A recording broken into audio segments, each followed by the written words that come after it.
Welcome one and all to my review of every Pokemon anime series. In this video, we're starting all the way from the beginning, the original Pokemon anime series. This is definitely the most iconic because it's the very first one, and for many of us was the gateway to the Pokemon franchise as a whole. Because it played such a big part in many of our childhoods, there's a huge portion of the fandom that is very attached to this series and even go as far as to say that the Pokemon anime was better when it was like this. But was the series really as good as we remember it to be? Or are we just blinded by nostalgia? Well, I took it upon myself to rewatch every single episode to find out the answer. And to keep things as objective as possible, I won't just be basing things off my opinion alone. So joining me today are my pals JPR. Good morning everybody, good morning, it's JPR here. And Niall Kelly. Hello everyone, I'm Niall Kelly. In this review, we'll be going over all the great things about the series, as well as going over the not so great things, and then wrapping it up with the final verdict of the series. So let's not waste any more time and get started with our retrospective review of the original Pokemon anime series.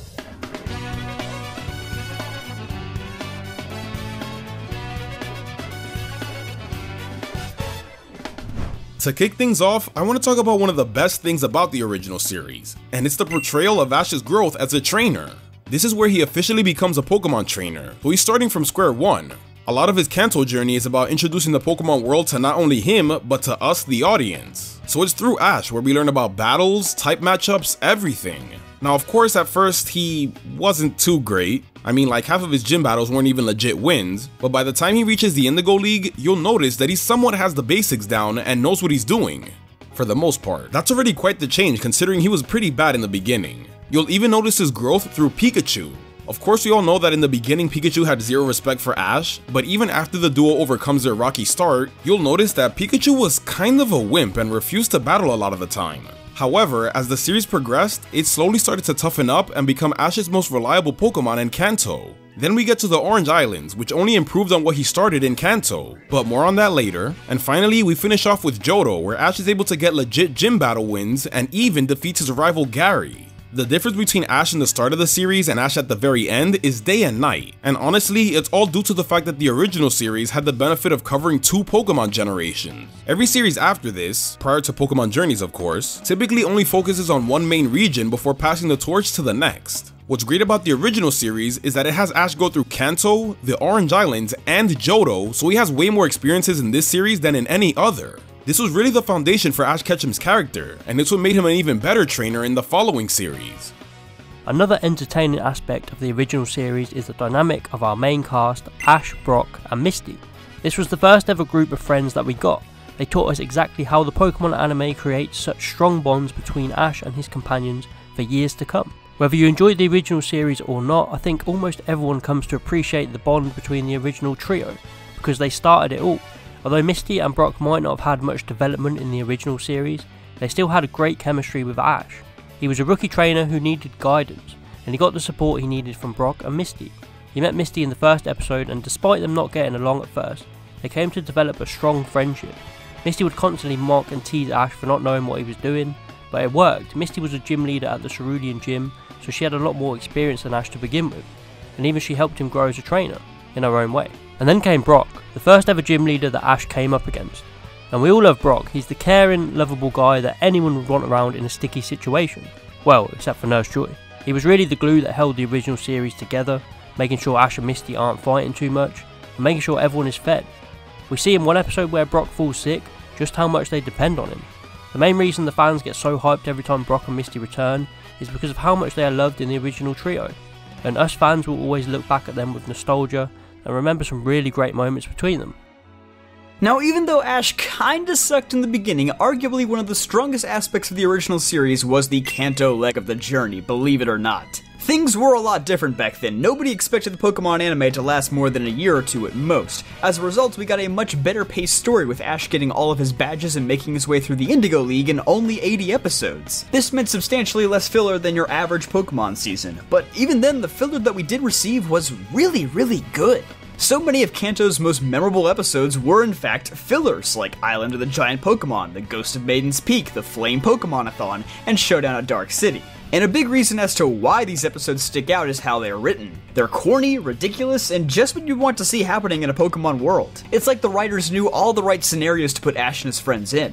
Both the pacing and the comedic writing kept the Kanto series refreshing and entertaining nearly every week. Next up, let's take a Lapras trip down to the Orange Islands. Although this is where we lost our main man Brock for a bit and got... Oh! The best part of this saga is that we managed to get some really good development for Ash here. Like John mentioned before, nobody expected the anime to last long, so once they got through all the in-game plot points like the League, the anime had the liberty to do whatever they wanted when it came time for the Orange Islands. This was essentially like a post-game for Ash. We got to see him participate in fun gym challenges that only strengthened the bonds between him and his Pokemon, things like Squirtle learning Hydro Pump, catching Lapras and Snorlax, Ash battling and even learning from Lorelei, also known as Prima in the dub. I don't get why they changed that, it was stupid. And probably the biggest thing we all remember the Orange Islands for, Charizard obeying Ash. Who doesn't love that? And then of course, in the end, we also get Ash's first full battle against Drake and manages to win. This almost felt like the writer's way of redeeming Ash for his loss in the Indigo League, which was pretty cool. And yeah, maybe the Orange Islands doesn't count as a traditional Pokemon League, but this was still a pretty big and important moment for Ash and his Pokemon. Speaking of which... One of the best parts of the original series was of course Ash's Pokemon. He started off with just Pikachu, and we have all come to love Ash's bond with it over the years, as it grows even stronger each series, and this is where it all started for the two. Undoubtedly, in the original series, Ash had a special bond with all of his Pokemon. He doesn't just use them for battling, but also sees them as partners and develops great friendships with them. Just like Ash, as fans, we grew attached to the first set of Pokemon he ever caught. The prime example being his Butterfree, a Pokemon that only appeared up until episode 21, but was still greatly missed after its emotional send-off. Another great one is his Bulbasaur, one of Ash's earliest captures and the Pokemon who's been with him the longest besides Pikachu. We all love seeing his Charmander evolve, but when it wouldn't obey him, it was frustrating. But it was a great story arc that it went through, learning to obey Ash in the Orange Islands, and then not long after in Johto, Ash left it to train in another very emotional goodbye. All of his Pokemon had different personalities, but still took after Ash, and the main reason we get so excited to see all of his old Pokemon return is because the initial bond that we had with it in the original series. As Ash went into Johto, we saw a shift in his old team, but we came to love and enjoy his new Pokemon as well. The likes of Cyndaquil, Bayleaf, Heracross and Noctowl all became quick fan favourites, and with the old Pokemon still making returns from time to time, it was nice to see a blend of his original Kanto team and his newer Johto team, and even to this day fans hope to see some of his original series Pokemon return. Since we mentioned Ash's Pokemon, let's talk about how they actually performed in battle. Now, it's no secret that many of Ash's Kanto gym battles seemed like cop-outs. I mean, sprinklers? In a rock gym? Are you kidding me? But that all goes out the window when Ash rolls into Johto. Ash earns all of these badges fair and square, and to make it even better, we see a wide variety of his Pokemon from both Kanto and Johto take these gyms on. Charizard gets to be the star in the battle against Falkner, Cyndaquil shines against both Bugsy and Jasmine, Totodile against Whitney, Noctowl against Morty, Bayleaf against Chuck, Pikachu against Price, and surprisingly, both Snorlax and Charizard against Claire. We don't typically see this much variety in Ash's gym battles. We get a great blend of Ash relying on his old veterans and also proving the worth of his newer Pokemon. As boring and forgettable as Johto can be sometimes, this is definitely one of its redeeming factors. After 2 seasons of some very bland and boring filler episodes, we finally got onto Season 5, Master Quest. This season is by far the best in the original series. Unlike the 2 seasons that came before, this one actually had a lot of story and character development. It still has its fair share of filler episodes, but there's so much more you can enjoy.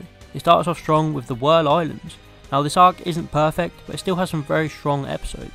It features the World Cup, which finally gives Misty some development, and we finally get to see another battle between her and Ash. And then comes the Team Rocket arc, where they try to capture Lugia, and of course the return of Richie. It's a shame that Ash never got a rematch with Richie, but at least we saw him return, along with other recurring characters like Butch and Cassidy.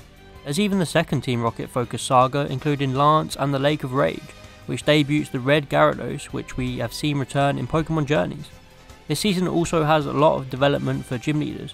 Ash doesn't just meet them and battle them. 3 gym leaders of the season, Jasmine, Price and Claire, all have their own dedicated stories and focused episodes, which made you enjoy the gym battles even more because you care more about the characters. The season only gets better towards the end, with Ash receiving the Larvitar egg and promising to take it back to its home on Mount Silver. And with episode 261 changing the animation style and having Pokemon's first ever digital animated episode, it was really cool to see this change up after having the same animation since the start. and of course it all ends off with the Johto League, but more on that soon. All in all, this was a standout season for Johto and the entire original series, and it will always be a joy to watch. Now I'll pass it on to Zach to talk more about the Johto League. As most of us already know by now, the Johto League is one of the biggest standouts of this series. It was a huge step up from the Indigo League in every way. For starters, Team Rocket are put in the side as concessionists so they don't do that stupid annoying thing where they interrupt the league. This allowed us to truly focus on the league and see almost every single battle Ash participates in its entirety. And even though he's facing off against random trainers like Macy and Jackson, the league does a good job at introducing these characters before their matches to make them a bit more interesting when it's time to face off Ash. And of course, there's Ash vs Gary, where they finally settled their rivalry. This battle was done really well, and we got to see how strong Gary actually is, but also how good Ash is at making a comeback. He was finally able to prove to his longtime rival that he is a good trainer, and that was awesome. Just an overall satisfying conclusion after having their rivalry build up for 270 episodes. The Johto League is also amazing because of all the Pokemon Ash uses. We see Ash using literally every Pokemon he has at his disposal at this point. Well, except Kingler. Rest in peace. Aside from Ash's Johto team, we also get the return of Bulbasaur and Squirtle, Charizard of course, Snorlax, Heracross, even Muck and Tauros get some screen time. I love this so much. This really felt like a final hurrah for the original series, and not just that, but with the introduction of Harrison, it's also the perfect setup for the next series. Like, to this day, it's still so cool to see Harrison use a freaking Blaziken in Johto. That's an awesome introduction and segue to Generation 3. And that's what truly makes the Johto League so great. Not only was it a fantastic league arc, but it's also a really solid conclusion to the original series as a whole. And there you have it, all the great aspects to the original series. Now to be fair and talk about all the things we believe kinda sucked. Take it away, Niall. One of the main problems in the Indigo League season were the gym battles. This was the start of the Pokemon anime and they had to find a way to bring battling from the games into the show. At first they seemed to go for a more fun and loose way of battling. There was less rules, you saw a lot of instances where a move would affect a Pokemon that it shouldn't be able to. For example, in the first gym battle with Ash's Pikachu, being able to hit Brock's Onix with an electric type attack. This was of course still the early stages of the anime, so they were going to make a lot of mistakes, but they got the Kanto gym battles completely wrong. A lot of the battles only lasted a few minutes and barely featured any action. For example, the battles with Brock, Misty and Koga, they all looked like they had potential to be great battles. The Misty battle was going quite well. To this day, I want to know who would have won that battle, but it was interrupted by Team Rocket before we could see it finish, something that happened way too much. This also happened in the Erika gym battle and the first Koga battle. This would take up half the episode, and then when it's time for Ash to actually battle the gym leader, there would only be a few minutes left, and in Koga's case, the battle was left underwhelming. There are two decent gym battles in Kanto being Lieutenant Surge and Blame, but this isn't enough to save the battles as a whole. We needed a lot more consistency with the quality of battles. The anime learned from this mistake though in the later regions. It's just a shame we never got to see these Kanto battles play out properly. Speaking of poorly played out things in Kanto, everyone loves and remembers Gary. For some reason. What a lot of people don't remember is that Gary scarcely ever appears throughout the Kanto series. Though he's mentioned a lot by Professor Oak, Gary only ever makes 6 major appearances before the Indigo League starts. And even in the Indigo League, he and Ash don't even battle. In fact, Gary gets knocked out before Ash does and just goes home.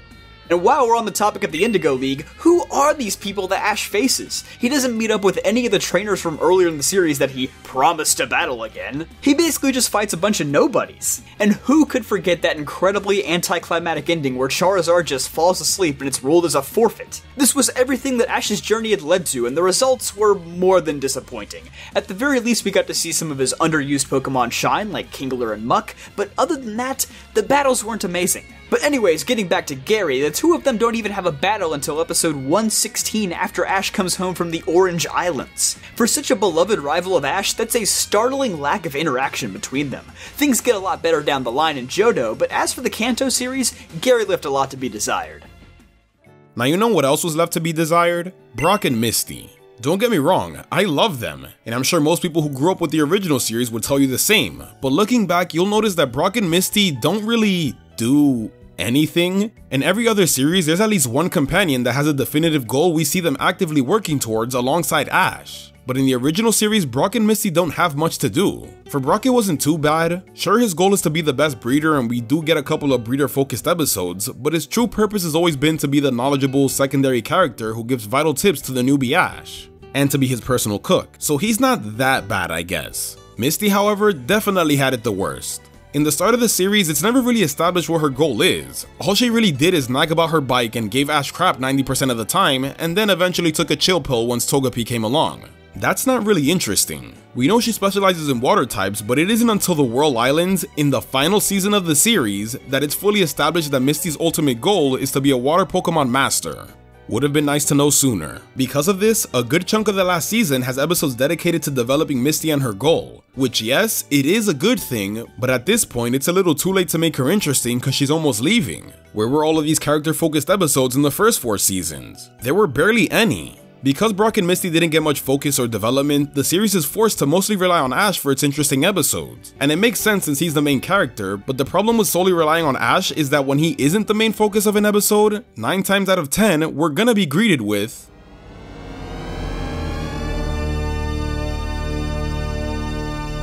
don't worry, we're gonna tackle that beast soon. But for now, let's just finish off with the characters. Everyone's favourite Pokemon watcher, Tracy Sketchit. Who? To this day, this guy is known to be the worst companion of all time. In the Orange Islands, Brock decided to stay with Professor Ivy so he could help around the house. But we all know why he really stayed there. So someone had to come in and fill the void. That person was Tracy.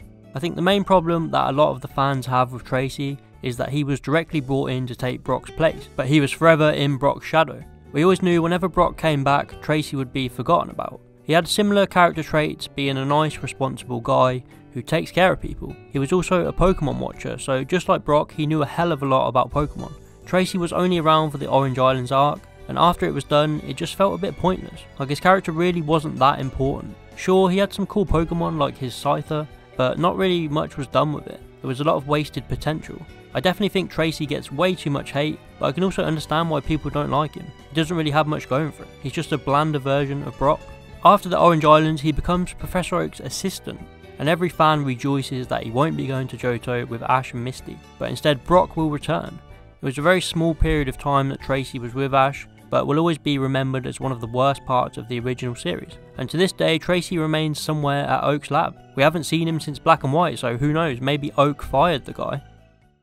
Okay, now let's go from mishandled characters to mishandled Pokemon. As memorable as Ash's original series Pokemon were, you gotta admit, they were handled a little weird. Some clearly got more shine than others. I'm looking at you, Kanto starters, which left other team members like Krabby, Muck, and even Tauros to rarely see the light of day. There wasn't really a balance in usage between these guys. Things only get weirder when Ash goes to Johto. This was the only region that Ash traveled to without completely resetting his team as he's done in every series since then. While it was nice to get a little more time with Ash's old Kanto Pokemon, the result is a weird imbalance in Ash's team as he catches new Pokemon while shuffling out old ones. In the beginning of Johto, it's actually joked about several times how Ash's Charizard is quite literally unfair for his lower leveled competition. So sadly, all of Ash's Kanto Pokemon have to bite the dust in a series of underwhelming goodbyes. Though Ash hangs on to Squirtle and Bulbasaur for a while longer, they hardly do anything in Johto since the spotlight is all on the new Pokemon. Bulbasaur actually sticks around for most of the Johto adventure, but that's easy to forget about since Ash almost exclusively uses Chikorita instead. I mean, they even had some of the same moves like Razor Leaf and Vine Whip. What was the point of that? With not much to do, Bulbasaur is finally called back to Oak's lab later in the final season of the series. But even worse than that was the treatment of one of Ash's new Pokemon,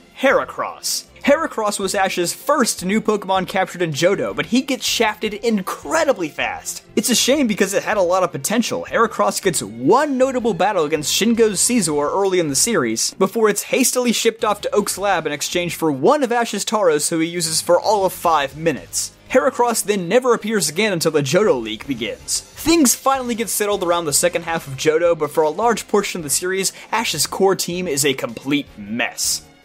Alright, now that we've gone over all the problems with the characters in Pokemon, we can finally get to one of the biggest problems the original series has.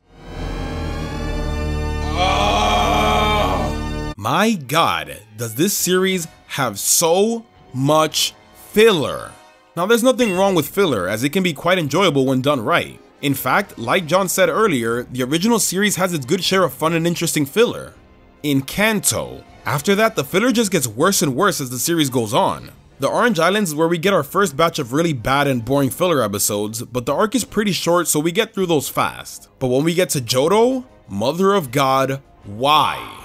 On top of getting bland filler, the Johto saga just gives us way too much of it. I mean, Johto is even known for being the region with the most amount of filler episodes. I believe the biggest problem was that the anime writers at the time didn't know how to pace Ash's Johto journeys. Once they realized the Pokemon franchise wasn't going anywhere, the anime had to adapt and basically learned how to extend itself to last with the corresponding Pokemon generation. Because of this, Johto couldn't have the same pacing as Kanto, as it wouldn't work. It would end way too quickly. So to make Johto last all the way until Gen 3, they bombarded us with endless filler to pad out the spacing between major episodes. When we get those major Ash episodes, whether they be captures, gym battles, or even evolutions, they're great. But when that isn't the case, then it's mostly just... This was annoying as it made the anime super formulaic. Most episodes consisted of the same basic plot. Ash and the gang arrive at some location, meet a new Pokemon and/or trainer, Team Rocket show up to steal the new Pokemon or Pikachu, they blast off, the end. Yeah, later series do the same thing, but I feel like the original series is the most annoying and boring version of this. And that's another problem with the original series. Team Rocket. If you're a regular viewer of my channel, then it should come as no surprise that I absolutely despise Team Rocket. And it all stems from here. It's exhausting to have the trio of Jesse, James, and Meowth show up every single episode to do the same goddamn thing over and over and over again. And sometimes they even show up twice in an episode, like blasting off once wasn't enough. Literally, their only purpose in the original series is to fill up time in an episode so that Ash and the gang have something to do. They're the main source of conflict. Apparently they didn't know how to make interesting episodes without them, cause most of the time, even when Team Rocket shouldn't be showing up, they still do. There's nothing worse than watching an episode that's turning out to be great and having Team Rocket interrupt halfway through and ruin it. Now as characters, I think they're pretty interesting, and when we get episodes focused on them as individuals or even teaming up with Ash, it's great honestly. But those are really rare gems in the wasteland of standard Team Rocket appearances. What makes all of this even more frustrating is that the anime wastes so many episodes on filler and Team Rocket, so many episodes on this unnecessary and forgettable shit, yet they couldn't spare a few of those episodes for like, I don't know, Gary, Brock and Misty, or like all the interesting plotlines they set up that they just dropped for no reason. They thought this was better? I'll leave that final topic to you, John, so take us home.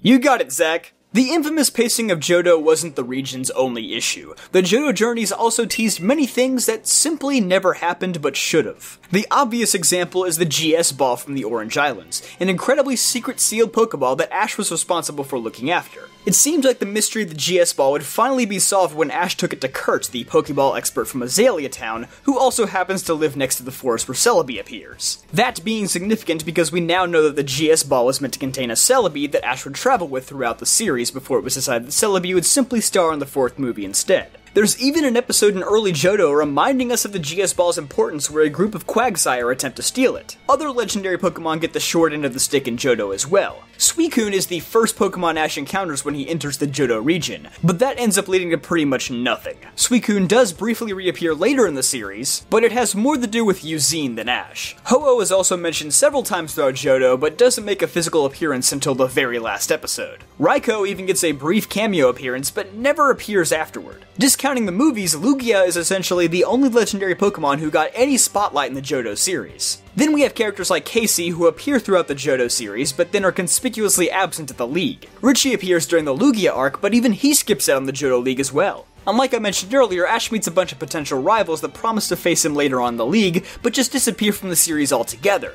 Where did they all go? There are no new rivals for Ash, it's basically just Gary again, and he's barely even there to begin with. He shows up a lot less in Johto, even though it's twice as long as Ash's Kanto run. There's just a weird amount of storylines that are either left unresolved or disappear entirely throughout Johto. And it's a shame that we never got to see them fully realized, considering it would have been way more interesting than most of the filler we got. Alright, time for my final thoughts on the original series. After watching every single episode of the series and dissecting the good points and the bad, what do I ultimately think? Is this series really as great as we remember it to be? Meh. In a lot of ways, it doesn't really hold up. It has its strong and memorable moments for sure, specifically in the beginning and end of the series, but most of the stuff in between gets pretty exhausting and mind-numbing if I'm being honest. It's just very formulaic and they play things way too safe at times. Most people when looking back at the original series just think of Kanto, and I don't blame them. It's the start of the entire anime, it was a part of Pokemania, and it has a certain charm to it that's unique compared to all the other series. This is when Pokemon was new and fresh, and it's honestly great to look back and see where it all started for Ash. Since it was the beginning, Kanto feels very experimental, in a good way. It doesn't take gym battles too seriously like the games, and instead focuses on the fun and wacky adventures you can only have in a Pokemon world, which is actually kinda awesome. It's why we love the fillers of Kanto. And even though Johto's where things slow down tremendously, I will give it credit for having its fair share of amazing episodes hidden in there. It's a drag to get through, but honestly, it's so rewarding once you reach that final season. It finishes very strong, to the point where you're almost willing to forgive all of its faults. So all in all, the original series definitely isn't the best, but it still deserves credit for being the first. For the one to introduce our boy Ash, Pikachu and his amazing Pokemon, fan favorite characters like Brock and Misty, and yes, even Team Rocket for those who love them. It's also the one to establish all the norms of the Pokemon anime world. It's the one that provided the most iconic moments that are still talked about to this day, and most importantly, provided the standard for what a Pokemon anime series should be. Without this series, there is no other Pokemon series, plain and simple. So honestly, the original Pokemon anime series deserves respect. Respect for what it started, and respect for the impact it's had on every series that followed. Thanks everyone for watching my review of the original series, and special thanks to JPR and Niall Kelly for being a part of this project. Be sure to check them out and show them some love. Last but not least, make sure to live your life to the fullest, and I'll see you next week for my review of the Advanced Generation series.